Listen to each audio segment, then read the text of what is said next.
अस्सलाम वालेकुम dear students, welcome to Mehran academy and YouTube channel Mehran Ali official as well. Dear students, I am your online teacher Mehran Ali.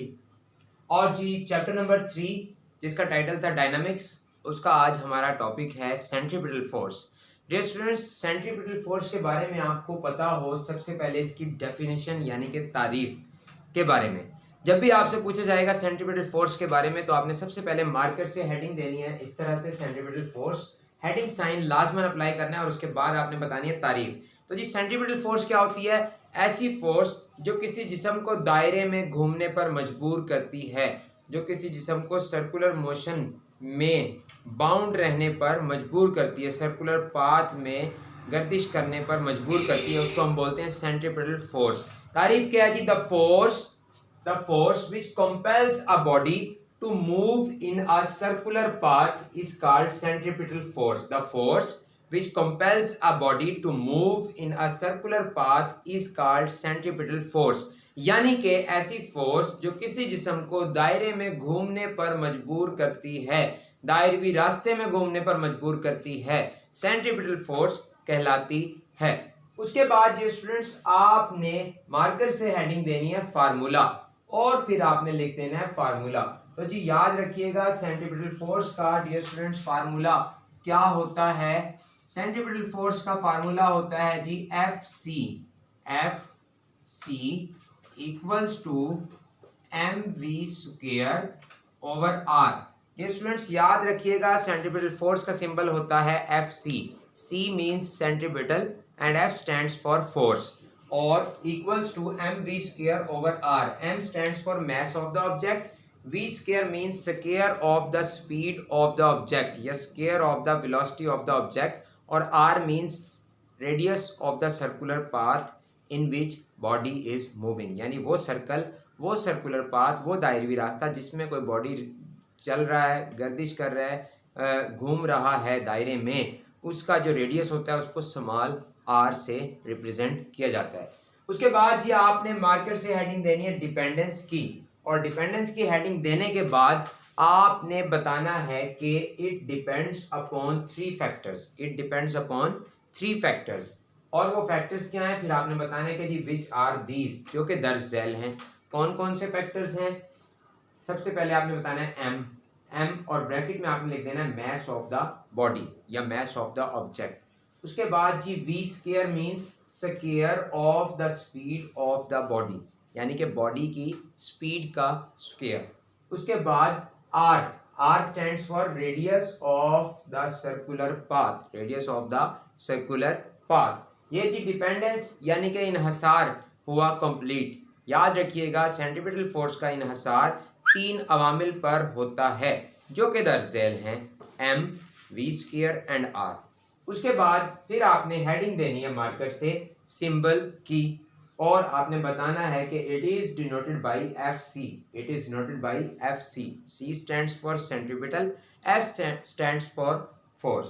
उसके बाद जी फिर आपने मार्कर से हेडिंग देनी है डियर स्टूडेंट्स यूनिट की हेडिंग देने के बाद आप बताएंगे कि इट्स यूनिट इज न्यूटन। और डियर स्टूडेंट्स याद रखिएगा जब किसी साइंटिस्ट के नाम को यूनिट के तौर पर इस्तेमाल किया जाता है तो उसका फर्स्ट लेटर जो होता है वो स्मॉल लिखा जाता है। तो जो मैंने यहाँ पर न्यूटन लिखा तो एन क्या लिखा? स्मॉल। और लेकिन फोर्स का यूनिट न्यूटन है और उसका सिंबल क्या होता है? Capital N. उसके बाद जी याद रखिएगा कोई सी भी फोर्स उसका यूनिट क्या होता है? न्यूटन। फिर आपने हेडिंग देनी है डियर स्टूडेंट्स क्वांटिटी की और फिर आपने बताना है कि it is a vector quantity. याद रखिएगा centripetal force is a vector quantity. उसके बाद क्योंकि इसका मैग्नीट्यूड भी होता है और डायरेक्शन भी होती है, डायरेक्शन को अभी हम डिस्कस करेंगे। फिर आपने डायरेक्शन की हेडिंग देनी है और आपने बताना है it always acts perpendicular to the motion of the body. It always acts perpendicular to the motion of the body. अगर बॉडी मूव कर रहा है इस तरह से तो सेंट्रीपिटल फोर्स एक्ट करेगी इस तरह से, यानी कि 90 डिग्री का एंगल बनेगा, परपेंडिकुलर एक्ट करती है। उसके बाद जी फिर आपने हेडिंग देनी है एग्जांपल्स की और डियर स्टूडेंट्स आपने डिस्कस करनी है 2 एग्जांपल्स। फर्स्ट एग्जांपल क्या है आपने मार्कर से उसकी हेडिंग देनी है कि revolution of moon. Revolution of moon मतलब चांद का चक्कर लगाना, चांद का गर्दिश करना, किधर? जमीन के गिर्द, जमीन के गिर्द।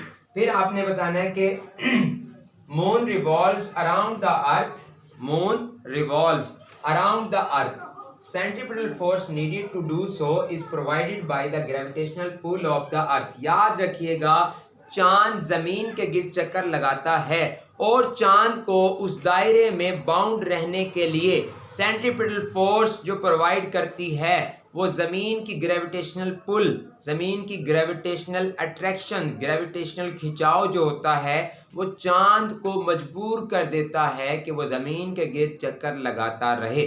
उसके बाद है जी एग्जाम्पल नंबर 2 और उसकी आपने हेडिंग देनी है revolution of earth. Revolution of earth, revolution of earth यानी ज़मीन का चक्कर लगाना। तो ज़मीन चक्कर कैसे लगाती है? ज़मीन सूरज के गिर्द चक्कर लगाती है। तो इसमें आपने बताना है कि अर्थ रिवॉल्व्स अराउंड द सन, ज़मीन सूरज के गिर्द चक्कर लगाती है, दायरवी रास्ते में हरकत करती है। Centripetal force needed to do so, ऐसा करने के लिए सेंट्रीपिटल फोर्स जो दरकार होती है is provided by the gravitational pull of the sun. याद रखिएगा, ज़मीन को सूरज के गिर्द चक्कर लगाने के लिए ज़मीन को दायरवी रास्ते में हरकत करने पर मजबूर कौन करता है? सूरज। सूरज की जो ग्रेविटेशनल पुल होती है, ग्रेविटेशनल अट्रैक्शन होती है, वो ज़मीन को अपने गिर्द यानी कि सूरज के गिर्द चक्कर लगाने पर मजबूर करती है। तो जी डियर स्टूडेंट्स, डायग्राम की फिर आपने हेडिंग देनी है और डायग्राम की हेडिंग देने के बाद आपने कुछ इस तरह से डायग्राम बना देनी है। ये है जी एक सर्कुलर ट्रैक डियर स्टूडेंट्स, और इस सर्कुलर ट्रैक में सेंटर से लेकर circumference of the circular track तक जो है ये radius of the circular track है, और ये एक बॉडी है, एक ऑब्जेक्ट है जिसका मास m है, और ये इसकी स्पीड की डायरेक्शन है सपोज।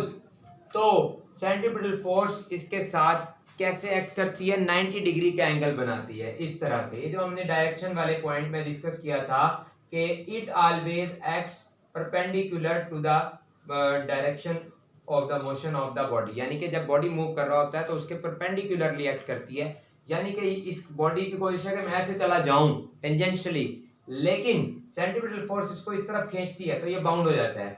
फिर ये यहाँ पर आकर फिर ये कोशिश करता है मैं ऐसे चले जाऊं, 90 डिग्री का एंगल बनाता है रेडियस के साथ, फिर सेंट्रीपिटल फोर्स इसको ऐसे खींचती है। ये रेडियस है जी, ये सेंट्रीपिटल फोर्स है जो सेंटर की तरफ एक्ट कर रही है, सेंटर की तरफ, और ये बॉडी का मास है, और ये v मींस उसकी स्पीड या वेलोसिटी है, और रेडियस। ये तमाम चीज़ें हमने डायग्राम में डिस्कस कर ली, सेंट्रीपिटल फोर्स भी, मास भी, स्पीड भी और r भी, जो कि हमने फार्मूले में पढ़ी थी कि Fc=mv²/r। Thank you so much for watching. ये था जी आज का हमारा सेंट्रीपिटल फोर्स का topic, chapter number 3 dynamics, 9th class physics. और जी फिजिक्स, केमिस्ट्री, मैथमेटिक्स के तमाम लेक्चर्स हासिल करने के लिए, बायो और कंप्यूटर के भी, इस चैनल को सब्सक्राइब करना मत भूलिएगा। मैं हूं आपका ऑनलाइन टीचर मेहरान अली। और डियर स्टूडेंट्स, आप इन वीडियो लेक्चर्स को अपने फ्रेंड्स के साथ शेयर भी कर सकते हैं। ये एक सदका जारिया है, ये आपके लिए एक सवाब का ज़रिया है, क्योंकि बकौल शायर अपने लिए तो सभी जीते हैं इस जहां में, है ज़िंदगी का मकसद औरों के काम आना, हैं लोग वही जहां में अच्छे, आते हैं जो काम दूसरों के। तो जी आप अगर दूसरों के लिए आसानियां पैदा करते हैं तो अल्लाह ताला की ज़ात आपके लिए आसानियां पैदा करेगी। अल्लाह की ज़ात को ये चीज़ पसंद है। चूँकि हमने इस दुनिया से एक दिन चले जाना है, तो कोशिश किया कीजिए कि प्रॉब्लम सॉल्वर बनिए, तालीम याफ्ता होने का सबूत दीजिए, किसी के लिए मसाइल पैदा मत कीजिए। हो सके तो उन लोगों का भी ख्याल लाजमन किया करें जिनका ख्याल कोई नहीं रखता। इसी के साथ मैं इजाज़त चाहता हूँ, आपका ऑनलाइन टीचर मेहरान अली। इंशाल्लाह बहुत जल्द नेक्स्ट वीडियो में होगी आपकी और हमारी चाहत, मोहब्बत और इनायत भरी मुलाकात का सिलसिला जारी और सारी। और जी इसके साथ ही फ़ी अमानिल्लाह, सुपुर्द मौला।